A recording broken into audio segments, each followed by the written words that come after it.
الرجیم بسم اللہ الرحمن الرحیم الحمد للہ المالک الملک تؤتی الملک من تشاء وتنزع الملک ممن تشاء وتعز من تشاء وتذل من تشاء بيدك الخير انك على كل شيء قدیر وتولج الليل في النهار وتولج النهار في الليل وتخرج الحي من الميت وتخرج الميت من الحي وترزق من تشاء بغير حساب لقد من اللہ علی المؤمنین اذ بعث فیہم رسولا. عزیزان گرامی، بزرگوں، نوجوانوں، شہ نشین پر علماء کرام و مہمان، کارکنان تحریک، السلام علیکم ورحمۃ اللہ وبرکاتہ.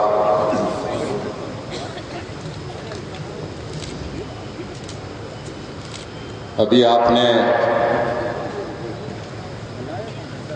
جناب اسماعیل باٹلی والا صاحب سے جو انہوں کے پاس ملت کے مسائل کو حل کرنے کے لیے تڑپ ہے اور سیاسی طور کے اوپر اتحاد دیکھنا چاہتے ہیں، وہ اس کی جو کوششیں جاری ہے یقیناً قابل مبارکباد ہیں. آج کی بھٹکتی ہوئی انسانیت میں جہاں لوگ نفسا نفسی کے اندر اپنے میں بنے کی زندگی میں مجھے ہو جائے، میں بن جاؤں کچھ، اس چکر میں ساری دنیا مبتلا ہے، ایسے حال و ماحول میں ملت کے لیے سوچنا اور ملت کی فلاح بہبود کے بارے میں سوچنا، ملت کے مسائل کو حل کرنے کے بارے میں سوچنا، یقیناً وہی لوگ سوچ سکتے ہیں جو سچے عاشق رسول ہوتے ہیں اور جن کا جو پاس ایمان زندہ ہے، جن کا ضمیر زندہ ہے، ایسے ہی لوگ اتحاد کی بات کر سکتے ہیں. لیکن آج کے حال و ماحول میں جیسا کہ آپ نے اتحاد کی بات کہی، اتحاد کی کوششیں بلا مبالغہ امان اللہ خان صاحب نے تحریک مجلس اتحاد المسلمین سے کسی بغیر قصور کے معطل کرنے کے بعد آپ کے ویسے ہمدردوں نے بھی کوشش کیا. سب میں پہلی کوشش سیاست کے دفتر سے ہوئی، جہاں پر جگر صاحب جو صحافی تھے وہ کوشش کرتے رہے. اس کے بعد میں درگاہ گلبرگہ شریف بندہ نواز کے درگاہ کے سجادے صاحب نے بھی کوشش کیا، مکرم جان نے بھی کوشش کیا. مصالحت کرنے کی یہ لوگ جو ہے نا جیسا آپ کو چلے جاؤ بولے اسی طریقے سے نظر انداز کر دیا. یہ فرعون بن گئے. جب کسی انسان کے ذہن پر فرعون کی چھاپ پڑ جاتی ہے، اس کی مثال ایسی ہے کہ جب بچہ پیٹ میں پلتا ہے ایک بالش ماں کے رحم میں، اور اس بچے کو آج کے جدید ترین اصلاحات کے ذریعے سے اگر سمجھایا جائے، اے بچے تیری دنیا ایک بالش کا رحم نہیں ہے، تیری ماں کا، تجھ کو 9 مہینے کے بعد پیدا ہونے کے بعد میں یہاں پر جھاڑ پہاڑ سمندر دریا ساری چیزیں بڑی بڑی گاڑیاں دکھے گی تو بچہ ماننے سے قاصر رہے گا. تو اسی طریقے سے جب کسی انسان کے دل و دماغ کے اوپر فرعونیت کی چھاپ پڑ جاتی ہے، وہ اس کے سامنے سارے باتیں بے معنی ہوتی ہیں اور بے فائدہ ہوتی ہیں. تو وہی حال مجلس کی قیادت کا ہے. اور اتحاد کرا جائے تو کس سے کرا جائے؟ اللہ تعالیٰ نے قرآن پاک میں 3 سوروں کو نازل کیا. سورہ منافقون کو نازل کیا، سورہ مومنون کو نازل کیا، سورہ فرقان کو نازل کیا. کس لیے نازل کیا اللہ تعالیٰ نے؟ تاکہ تم پہچان کرو مومن کون ہے، منافق کون ہے.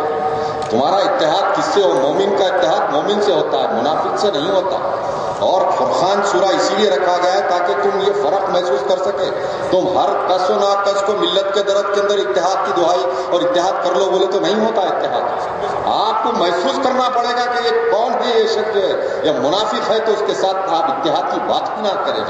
اس کو جو ہے نا کس طریقے سے جو ہے نا اقتدار سے بے دخل کرنا ہے وہ پلاننگ کو اپنائیے اور مومنین کا ساتھ دیجیے. دانے در میں سخن ہے، پھر اس کے بعد حالات تبدیل ہوں. یا اپنے وقت کی جو ہے نا خراب کرنا، ان کے پیچھے پھرنا اور اپنے آپ کی بے عزتی کرانا، یہ بے فیض کامہ مت کریے. پہچان کریے پہلے منافق کون ہے، مومن کون ہے. ارے جو شخص ملت کے جو ہے نا ہزاروں کروڑ روپے ہڑپ کر لیتا ہے اور ذاتی جائیداد میں تبدیل کر لیتا ہے، وہ مسلمان ہی نہیں ہو سکتا جو ہے نا جو مسلمانوں کے حقوق کی حق تلفی کر رہا ہے. وہ اسلام کے دائرے سے خارج ہے. وہ نام کے تو مسلمان ہوتے ہیں بہت سارے جو ہے، لیکن عمل کی منزلوں کی تلقین نبی کریم صلی اللہ علیہ وسلم نے کیا. خود اپنی بیٹی سے جو ہے کہا رسول اللہ صلی اللہ علیہ وسلم نے، اے بیٹی تو یہ نہ سمجھنا کہ میں خاتم النبیین، میں محمد رسول اللہ ہوں، تو میری بیٹی ہے، بخشائی جائے گی. عمل کے ذریعے سے جہنم اور جنت کا جو ہے سودا کیا جا سکتا ہے. عمل کر بول کے فرمایا گیا، اور عمل میں وہ طاقت ہے.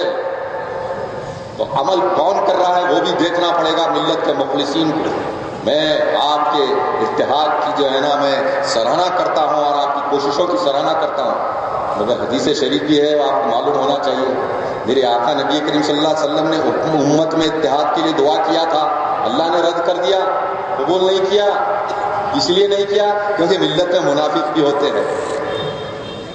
اور اسی لیے تو قرآن پاک میں میری تقریر آپ کی تقریر سے شروع ہو گئی، سمجھیے آپ. اسی لیے اللہ تعالیٰ نے قرآن پاک میں سورہ بقرہ میں فرمایا وَمِنَ النَّاسِ مَن يَقُولُ آمَنَّا بِاللَّهِ وَالْيَوْمِ الْآخِرِ وَمَا هُمْ بِمُؤْمِنِينَ. کیا فرمایا اللہ نے؟ جو لوگ یہ اعلان کرتے ہیں ہم نے دین اسلام پر ایمان لایا، یوم آخرت پر ایمان لایا، پھر بھی اللہ بڑھ رہا ہے وہ مومنین میں سے نہیں ہے بول رہا. عبد الکریم کے گھر میں عبد الرحیم پیدا ہو گیا، دائرہ اسلام میں آنکھ کھول لی، لیکن عمل سے منافق ہے وہ. اسی طریقے سے جو ہے ہم کو پہچاننے کی ضرورت. کیوں بول رہا اللہ تعالیٰ؟ اعلان کرنے کے باوجود بھی جو ہے نا یہ مومنین نہیں ہے. اعلان کر رہا ہے یوم آخر کا اور دین اسلام پہ ایمان لایا بول کے بول رہا، اس کے باوجود بھی جو ہے نا اللہ بول رہا ہے مومنین میں سے نہیں ہے. اسی لیے بول رہا ہے کیونکہ ان کے ظاہر اور باطن میں یکسانیت نہیں ہے، ان کے قول اور فعل میں تضاد ہے. وہ کذاب ہے، جھوٹ بولتے ہیں، قوم کو دھوکہ دیتے ہیں، وعدے خلافی کرتے ہیں. اسی لیے جو ہے ان سے اتحاد کیسے ہو سکتا ہے؟ ہاں اتحاد ہوگا. تحریک اور میرے والد بزرگوار مرحوم نے کبھی بھی ملت کے اتحاد کے ملت کے مفاد میں اتحاد کے لیے ہمیشہ تیار تھے، ذاتی مفاد کے لیے اتحاد کے لیے کبھی بھی تیار نہیں. مثال کے طور پہ میرے والد کا انتقال ہو گیا، ہم لوگ تھے، ہم چاہتے تو جاتے دارالسلام کو جا کے صدر مجلس کا سر پہ ہاتھ رکھ لے کے بولتے آپ لوگوں کا بڑوں کا معاملہ ہے صاحب، ہم تو بچے ہیں آپ کے جو ہے، ہم کو جو ہے نا جو بھی ہو گیا آپ کا معاملہ ہے، ہم تو آپ کے ساتھ ہیں. بولتے میں بھی کوئی بھی ایک حلقے سے ایم ایل اے بن جاتا، کوئی بھی حلقے سے ایم ایل اے بنا دیتے، میرے کو ٹکٹ دیتے، میں بھی الیکشن لڑ لیتا، جیت لیتا.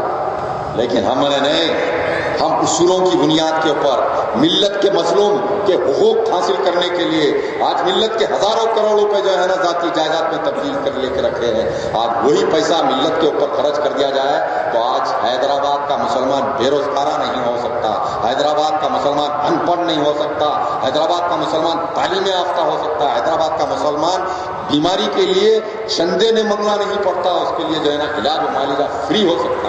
آج اتنا سرمایہ، ایک میڈیکل کالج کی سیٹ 50-50 لاکھ روپے میں 1984 سے 1984 سے 2015 32 سال کے عرصے میں سالانہ 150 لاکھ کا حساب لگا ہوا. 25 لاکھ انجینئرنگ کالج کی سیٹ کے لیے لگا اس کا حساب کہاں ہے؟ آج بڑے بڑے علماء اکرام ہیں، یہ سارے علماء سو ہے جو حقیقت حق کے لیے ڈٹنا نہیں جانتے. حق کے لیے اگر ڈٹنا سیکھو تو 2% نکلیں گے، جو ہے 98% تو علماء سو نکلیں گے. جو انانیت کے بت لے کر جو ہے نا اپنے باطن میں ہزاروں بت لے کر خدا کی بارگاہ میں سجدہ کرتے ہیں. ارے براہیمی نظر پیدا مگر مشکل سے ہوتی ہے، براہیمی نظر پیدا مگر مشکل سے ہوتی ہے، ہوا سینوں میں چھپ چھپ کے جگہ بنا لیتا ہے. تو ایسے جو ہے نا نمازیں پڑھتے ہیں، بارگاہ خداوندی میں سجدہ ریز تو ہوتے ہیں، لیکن باطن میں ہزاروں بت لیے ہوئے رہتے ہیں. ارے مفادات کے صنم قدے میں صدا لا الہ الا اللہ آئے تو کہاں سے آئے؟ کبر، شہرت، نام آوری کے بت توڑے بغیر تم مالک حقیقی سے اپنا رشتہ استوار نہیں کر سکتے.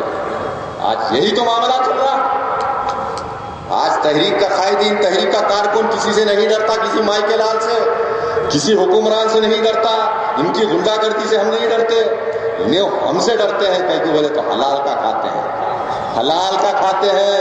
اسی لیے نماز میں سجدے سہو نہیں ہوتا، برابر پوری ادا ہوتی ہے. جو اگر حرام کا لقمہ ہو تو امام صاحب بھی سجدے سہو کرتے ہیں. یہ تجربہ ہے، یہ ایکسپیرینس بول رہا ہے سامنے آپ کے حلال اور حرام کے اوپر.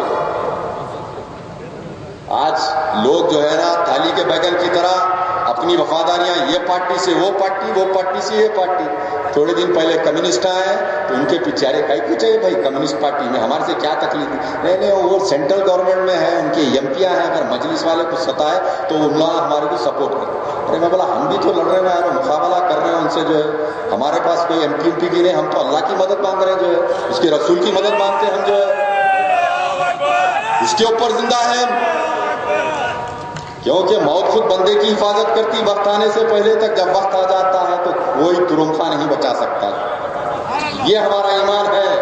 اور ہم یہ جانتے ہیں کہ گھر سے جب نکلتے ہیں تو ہماری ماں جو ہے نا ہم کو کفن بن کے بھیجتی ہے، جاؤ بیٹے ملت کی خدمت کے لیے، شہید ہو کے آئے تو اللہ کا شکر ادا کروں گی، غازی بن کے بھی آئے تو اللہ کا شکر ادا کروں گی. وہ ارے وہ مائیں نہیں ہماری جو اپنے بچوں کو گڑبڑ ہوتی کہ آ جاؤ گھروں میں بٹھانے کے لیے، اس طریقے سے بھیجتی ہے. آج اسی طریقے سے ہم میدان کے اندر ہے، آج زندگیاں لگا دی ہم ملت کے لیے. قوم کے لوگوں کو احساس نہیں ہے، حیدرآباد کے سرمایہ داروں کو آج بلی کو گو کو چھپایا تھا، پیسے کو چھپا کے رکھتے سرمایہ دار. آج ضرورت ہے غریبوں کے لیے، اللہ ہم کو مت دو، ہم جس کے اشارہ کرتے ہیں ہم عوام کے درمیان میں رہتے، ان کو دینے کی بات ہے تو ان کو دو پیسہ.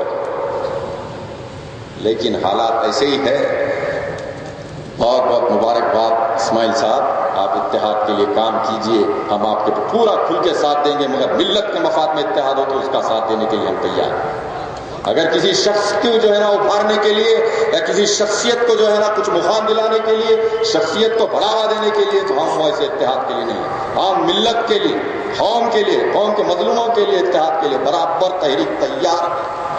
اور ہمیشہ کوششیں جاری رکھیے. ہم بھی ساتھ میں دعا کریں گے اللہ سے جو ہے منافقوں کا خاتمہ ہو اور مومنین کا اتحاد پیدا ہوتا ہے.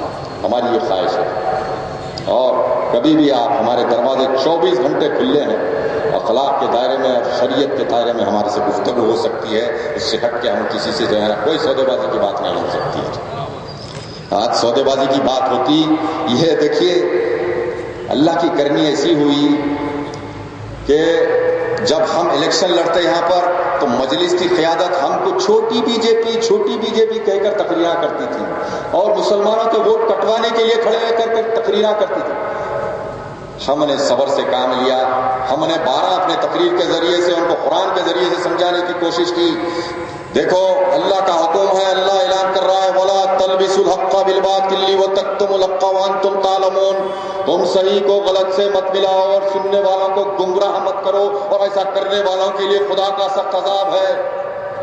پھر بھی ہم صبر کریں. لیکن خدا کی کرنی ایسی ہوئی، آج سارا ہندوستان ان کو بی جے پی کا ایجنٹ بول رہا ہے، اور بہاری ووٹ کٹوا بول رہا ہے. یہ اللہ کا مار ہے، یہ اللہ ذلیل کر رہا ہے ان کو. ان کے عقل پہ پردے پڑے ہوئے ہیں، سمجھ نہیں رہا. اور تو پرسوں میلاد کے جلسے میں تقریر ہو رہی ہے، نتیش کمار نے وہاں پر اعلان کیا یا وہاں پر کسی نے اعلان کیا کہ بہاری کو ووٹ دے، بہاری کو مت دے. ٹھیک ہے، نتیش کمار تھوڑا ہی کلمہ گو ہے، اعلان کر لیا، اس کے سامنے دنیا مد نظر ہے. لیکن انہوں آئے کاپی کرنے کے بعد سے حیدرآباد میں اسدالدین تقریر کر کے بولے حیدرآبادی کو ووٹ دینا، میں سب سے بڑا حیدرآبادی بولے. پھر وہ اتحاد کے دعوے کہاں گئے؟ کلمے کی بنیاد کے اوپر میرے آقا نبی کریم صلی اللہ علیہ وسلم نے آپ کی بعثت کے بعد میں، نبوت کے بعد جو ہے سارے جو ہے نا جاہلیت کے رسومات کو اپنے پیروں تلے کچل دیا، اور یہ اعلان کر دیا کسی عربی کو کسی عجمی کے اوپر فوقیت نہیں ہے، نہ کسی عجمی کو کسی عربی کے اوپر فوقیت ہے. اور علاقہواری عصبیت کو قرار دینا شر کے مانند ہے. اعلان کرا نبی کریم صلی اللہ علیہ وسلم نے کلمے کی بنیاد پر، چاہے وہ بہار میں رہنے والا میرا مسلمان بھائی مجاہد عالم کی شکل میں ہو میرا بھائی، چاہے وہ بنگال میں رہنے والا جو ہے نا کوئی میرا بھائی ہو جو ہے وہ کلمے کی بنیاد پہ میرا بھائی ہے. کڑپا میں رہنے والا ہو یا کرناٹک میں رہنے والا ہو یا مہاراشٹر کی سرزمین پہ رہنے والا، لا الہ الا اللہ محمد رسول اللہ پڑھتا ہے تو کلمے کی بنیاد پہ میرا بھائی ہے. اس کی تکلیف میری تکلیف، اس کے اوپر پریشانی آئی تو میرے کو کم ہونا ضروری ہے. ایمان کا تقاضا. آج میں دیتا ہوں نعرہ، آپ بولو. سب کی طرف سے آواز آنا، وہ کونے سے نہیں آ رہی. نعرہ تکبیر، نعرہ تکبیر، نعرہ تکبیر. ماشاءاللہ ماشاءاللہ یہ ہونا جذبہ، یہ گرمی ہونا ملت کے اندر تو قوموں کی تقدیریں بدل سکتی ہے، اور خاص طور سے نوجوان اگر کچھ کر جانے کا جذبہ ان میں اجاگر ہو جاتا ہے تو ملت کی کشتی کو ساحل مراد تک پہنچانے کے لیے کوئی جو محنت نہیں لگتی، بس خیال تھوڑا کچھ کام کر جانے کا جذبہ اجاگر ہو جائے ملت نوجوانوں کا، کیونکہ یہ وہ قوم ہے، اس قوم کے آبا و اجداد یہ دعویٰ کیا کرتے تھے، دست و دست ہے دریا بھی نہ چھوڑے ہم نے، بحر ظلمات میں دوڑا دیے گھوڑے ہم نے، ارے شان آنکھوں میں نہ جچتی تھی جہاداروں کی، ہم کلمہ پڑھتے تھے چھاؤں میں تلواروں کی جو، ارے یہ وہ قوم ہے، یہ وہ قوم ہے جس کے جو ہے نا آبا و اجداد نے دعوے کیے تھے، جو ہے آج ہم کو کیا آر ایس ایس ڈرائے گا، کیا جو ہے نا بی جے پی ڈرائے گی، کیا کوئی جو ہے نا نام نہاد قیادت ہم کو ڈرائے گی، جو ارے ہم تو جس دن موت کو سینے سے لگا کر پھرتے ہیں، اور مومن کی پہچان بھی ہوتی ہے موت کو سینے سے لگا کر پھرتا ہے، اور یہی وجہ ہے کہ آج ہم سے وہ خوف کھاتے ہیں، جو تنہا پہ تقدیر امان اللہ خان بھی اکیلے پھرتے تھے، چاہے وہ گولی پورے کی سرزمین ہو یا لال دروازے کی سرزمین ہو، جہاں پر پورے اغیار رہتے ہیں اور 2 بجے رات کو بلائے تو خان صاحب اکیلے چلے جاتے تھے، آج وہی خان صاحب کی جو ہے نا نقش قدم پر عمل کرتے ہوئے ہم بھی اکیلے پھرتے، ہم بھی پہلوانوں کو بشٹنڈوں کو لے کے نہیں پھرتے، اللہ کا کرم ہے جو ہے۔ بہرحال ابھی سننے کے لیے تیار ہے تو اپنی گفتگو جو ہے نا سیرت کے اوپر آتی ہے، جو ہے اللہ تعالیٰ قرآن پاک میں سورہ نحل میں فرماتا ہے وَاشْكُرُوا نِعْمَتَ اللَّهِ إِن كُنتُمْ إِيَّاهُ تَعْبُدُونَ، اگر تم واقعی اللہ کے بندے ہو تو اس کی نعمتوں کا شکر ادا کرو، کیا اس کی نعمتوں کا شکر ادا کرو، اللہ اعلان کر رہا ہے سورہ نحل کے اندر، اور اسی طریقے سے کئی مقامات پر جو ہے نا اللہ تعالیٰ جو ہے نا شکر بجا لانے کے لیے انبیاء اکرام کو بھی فرمایا، پچھلی امتوں پہ نبیوں کو بھی فرمایا، جس طریقے سے جو ہے بنی اسرائیل کو فرمایا یا بنی اسرائیل اذکروا نعمتی التی انعمت انی فضلتکم علی العالمین، اے بنی اسرائیل تم میری نعمتوں کا شکر ادا کرو، اس سے پہلے کہ تم جو ہے نا آپس میں دشمن تھے، ایک دوسرے کے خون کے پیاسے تھے، یہ ہماری نعمت کے سبب تم آپس میں بھائی بھائی بن گئے، الفت اور محبت پیدا ہو گئی تم میں۔ اسی طریقے سے اللہ تعالیٰ نے بنی اسرائیل کو فرمایا اور موسیٰ کی قوم کو فرمایا اے موسیٰ کی قوم تم جو ہے فرعون کی غلامی سے آزادی کے اوپر جو ہے نا عید کے طور پر جو ہے نا عید کا دن مناؤ، یہ اللہ کی نعمت ہے۔ اسی طریقے سے حضرت عیسیٰ علیہ السلام نے بارگاہ خداوندی میں دعا کیا کہ خوان نعمت کے لیے جب خوان نعمت نازل ہوئی تو اللہ تعالیٰ نے سے جو ہے نا شکر کے طور کے اوپر اس دن کو عید کے طور پر منایا حضرت عیسیٰ کی قوم نے۔ اسی طریقے سے جو ہے جو جتنی ساری نعمتیں ہیں اللہ تعالیٰ کی، ساری چیزیں پانی ہوا ہر چیز اس کی نعمت ہے، لیکن سب سے بڑی نعمت یہ ہے کہ اللہ تعالیٰ نے اپنے حبیب کو یہ اعلان سے مبعوث فرمایا لقد من اللہ علی المؤمنین اذ بعث فیہم رسول، یعنی ہم نے اپنے حبیب کو بعثت کر کے احسان فرمایا من اللہ احسان فرمایا نبی کی بعثت کو، اور فرمایا ایسا نبی بھیجا کہ جس کے تعلق سے فرما رہا ہے فما ارسلناک الا رحمت للعالمین، ہم نے سارے جہانوں کے لیے رحمت بنا کر بھیجا ہے۔ تو آج یہ جو جلسے ہم مناتے ہیں اللہ کا شکر ادا کرنے کے طور پر جو ہے نبی کی بعثت پر جو ہے نا اللہ کے احسانات کا شکر ادا کرنے کے طور پر جلسوں کا راستہ ہے۔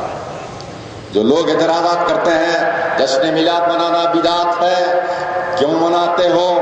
ارے نادانو تم کو کیا معلوم ہے جو ہے نبی کی بعثت سے تو سارے کائنات کے اندر کتنی تبدیلیاں آئی، کیا کیا نہیں ہوا، جو ہے اندھیرے سے روشنی پیدا ہو گئی، زندگیاں بدل گئی لوگوں کی جو ہے نبی کی تعلیمات سے جو ہے۔ تو احسان کے طور پر احسان کا شکر ادا کرنے کے لیے، اور اللہ کے احسانات کا شکر ادا کرنا زندہ قوموں کی نشانی ہے، اور تو اور انبیاء کرام کی سنت بھی ہے۔ تو عزیزان محترم ذرا زور سے جو ہے نا بآواز بلند نبی کی بارگاہ میں درود کا نذرانہ پیش کیا جائے، اللہم صلی علی محمد و علی محمد و بارک وسلم۔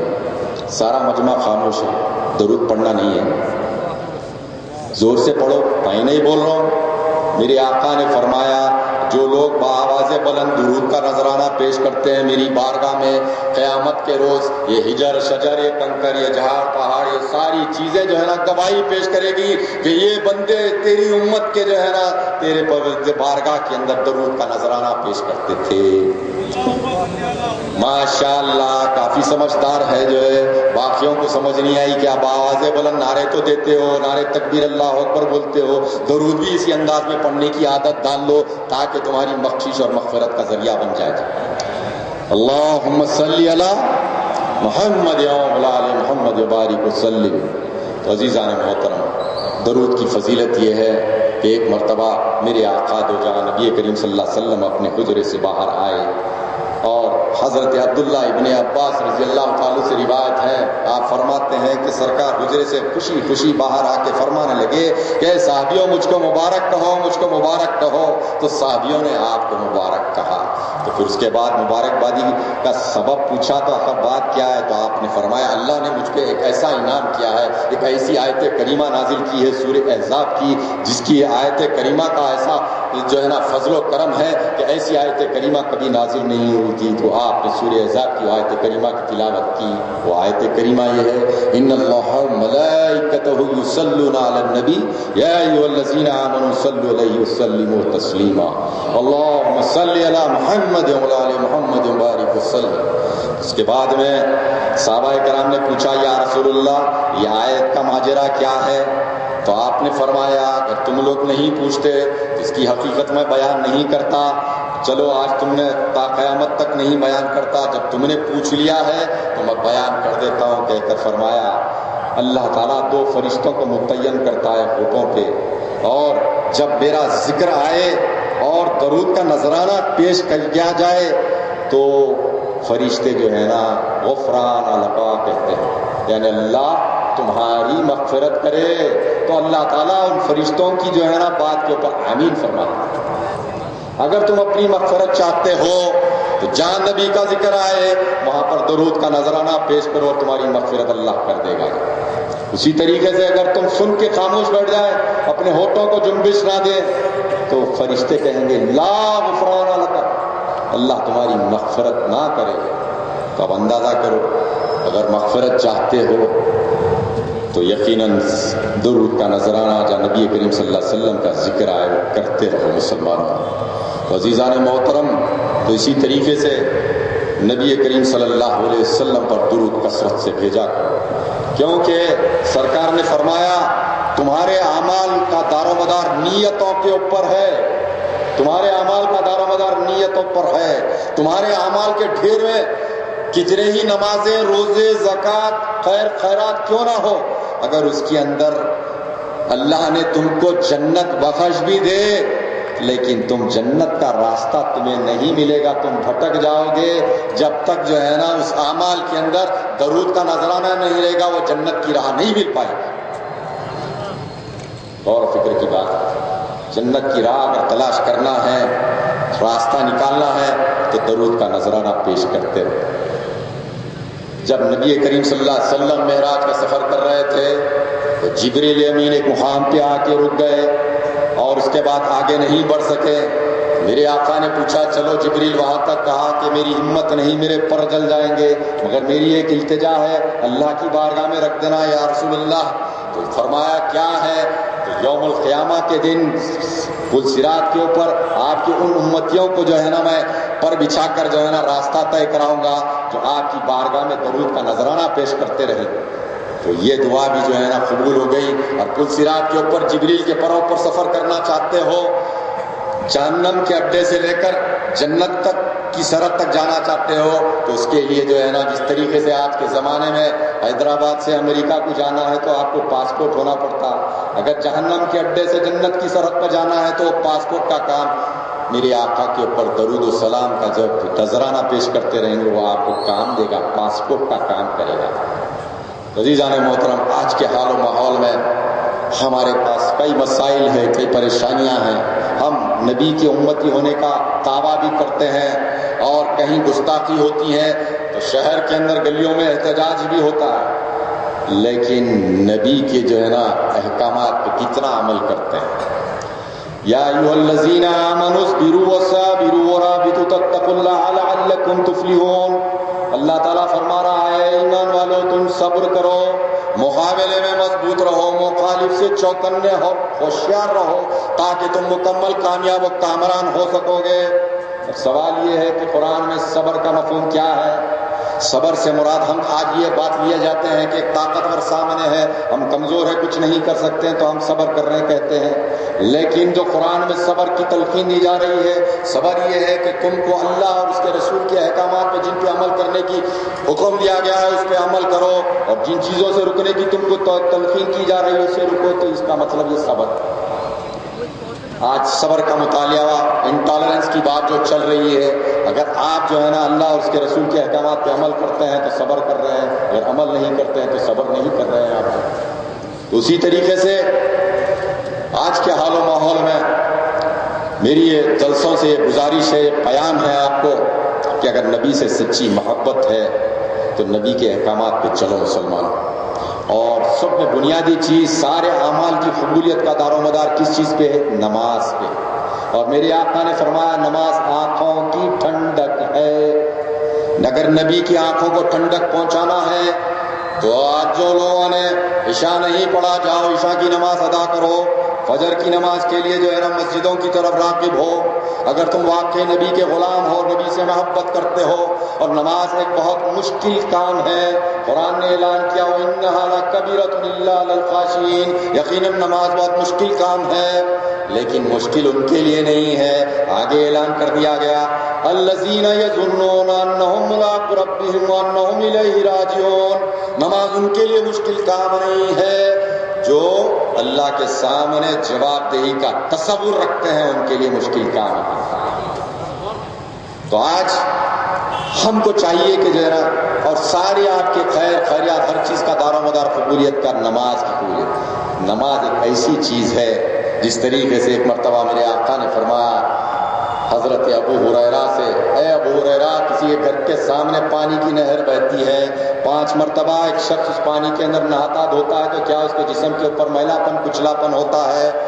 نہیں ہوتا ہے۔ تو فرمایا جو شخص 5 مرتبہ نماز پڑھتا ہے یقیناً اس کی وہ اس طریقے سے پاک ہو جاتی ہے جیسا آدمی نہر کے اندر 5 مرتبہ نہاتا ہے دھوتا ہے۔ تو کیا اپنے آپ کو پاک کرنا چاہو گے تو 5 مرتبہ نماز پڑھو گے، پابندی کے ساتھ پڑھو، خشوع خضوع کے ساتھ پڑھو، اور یہ اعلان کرو کام سے بولو مجھ کو نماز کو جانا ہے، نماز سے مت کہو کہ مجھے کام ہے، کام سے کہو کہ مجھے نماز کو جانا ہے، نماز سے کہو کہ جو ہے نا مجھے کام ہے کہہ کے ایسا مت کہا کرو، نماز کی پابندی کرو۔ ان جلسوں سے یہی حاصل کرنا ہے، سرکار کی سیرت کے ذریعے سے اس طریقے سے ان جلسوں کا مقصد منشا یہی ہے کہ تم نماز کی پابندی کرو، اور جب تم نماز کی پابندی کریں گے تم کو نماز برائیوں سے روکے گی۔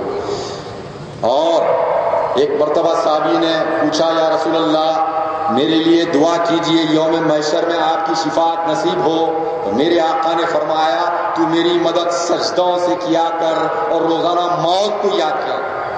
اور سجدہ ایک ایسی عبادت ہے جہاں شیطان آپ کی روح سے علیحدہ ہو کر چیخ چیخ کر چلا چلا کر کہتا ہے کہ اللہ تو نے مجھ کو بھی سجدے کا حکم دیا تھا لیکن میں نے سجدہ نہیں کیا تو مجھ کو جہنم رسید ہونا پڑا، اور تیرے حبیب کی امت سجدہ کر کے جنت کی مستحق ہوتے جائے۔ سجدے میں وہ کیفیت ہے، اور سجدے سے قرب الہی ہوتا ہے۔ ہاتھ اٹھا کے آپ دعا کریں گے تو دنیا دیکھتی ہے کہ انہیں دعا کر رہا ہے بارگاہ الہی کے اندر، لیکن سجدے میں جا کے کر رہے تو آپ کا اور اس کا رب کا معاملہ۔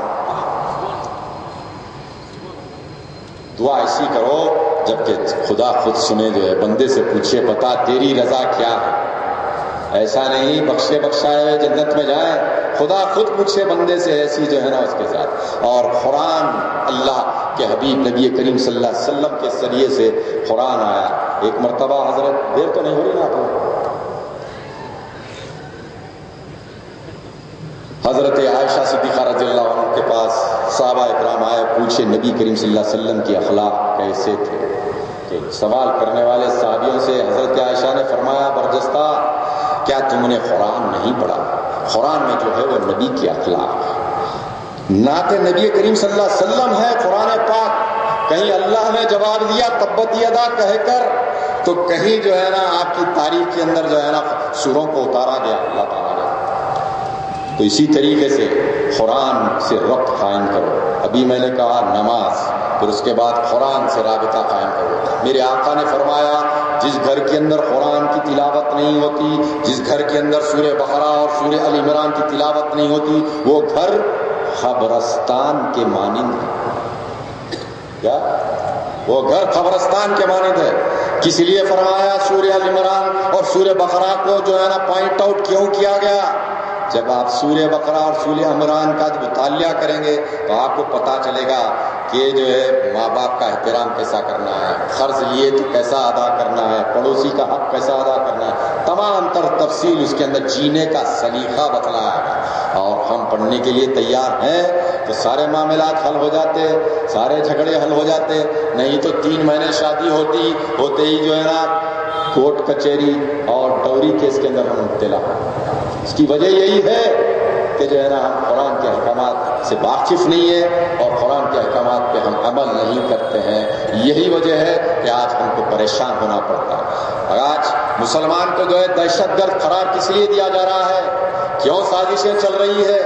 جبکہ اسلام کے اندر اعلان ہے کہ لا تفسدوا فی الارض، اللہ کی سرزمین پر فساد برپا مت کرو، اور اللہ فرما رہا ہے واللہ لا یحب اللہ المفسدین، اللہ کی سرزمین پہ جو فساد برپا کرتے ہیں انہیں اللہ پسند نہیں کرتا ہے۔ اور اسی طریقے سے ولا تمشی فی الارض مرحا، زمین پہ فساد نہ ہو، سوسائٹی کے اندر فتنہ نہ ہو، اس کے لیے اللہ فرما رہا ہے ولا تمشی فی الارض مرحا، تم زمین پر اکڑ کر اور اترا کر مت چلا۔ یہی ایک تعلیمات ہے اسلام کی۔ اس کے باوجود جو ہے نا ہم کو دہشت گرد، ہم امن دھرم کرنے والے جو، ارے جہاں ہم اپنے حقوق کے لیے لڑنے کی بات کرتے ہیں، جہاں حالر میں انکاؤنٹر ہوا 5 نوجوانوں کا، اس کے خلاف میں ہم آواز اٹھاتے ہیں تو ہم امن کو خراب کرنے والے حکومت کو نظر آتے ہیں، اور پھر نام نہاد قیادت خاموش بیٹھتی ہے، اور حکومت اور پولیس کے ذریعے سے ہم پر کیسز میں ہم کو بک کروایا جاتا ہے کہ ارے بھائی حالر میں ہوا، حیدرآباد میں ساؤتھ زون میں کئی کو گڑبڑ کر رہے ہیں، آپ احتجاج کریں۔ ارے ہم ہندوستانی شہری ہے، یہ ہمارا ملک ہے، میرے کلمہ گو بھائی کو جو ہے نا گولی مار کر باپ کی جاگیر سمجھ کر ختم کر دیا تو کیا میں خاموش بیٹھ جاؤں؟ میرا ضمیر تو مرا ہوا نہیں ہے، میں تو احتجاج کروں گا۔ کوئی ڈر کے دنیا سے، موت سے ڈر کے نہیں کرے، پرواہ نہیں، میرے کو تو خدا کے سامنے جواب دہی کے تصور سے میں تو احتجاج کروں گا، چاہے تم کوئی کیس میں بک کر لو مجھ کو، جو ہے میں تو آواز اٹھاتے رہوں گا۔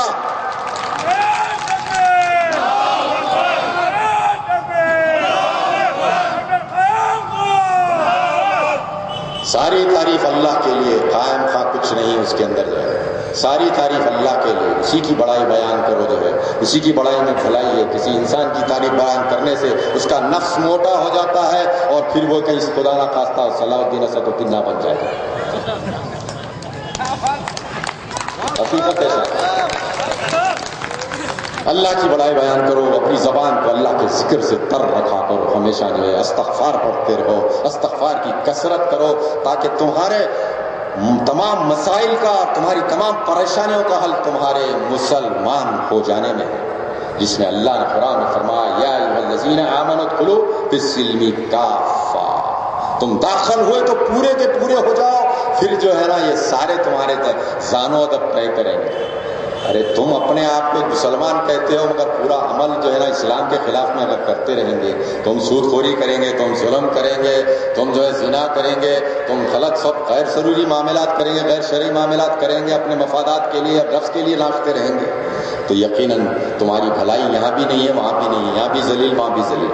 موسیٰ علیہ السلام نے دعا کی ربنا آتنا فی الدنیا حسنۃ وفی الآخرۃ حسنۃ وقنا عذاب النار۔ اللہ نے بولا اے موسیٰ تیری قوم کو نمازوں کی پابندی کرو بولو، تیری قوم کو عبادت کرو بولو، اور جو ہے نا ہمارے احکامات پہ عمل کرو تو اسے دنیا میں بھی فلاح ہے آخرت میں بھی فلاح ہے۔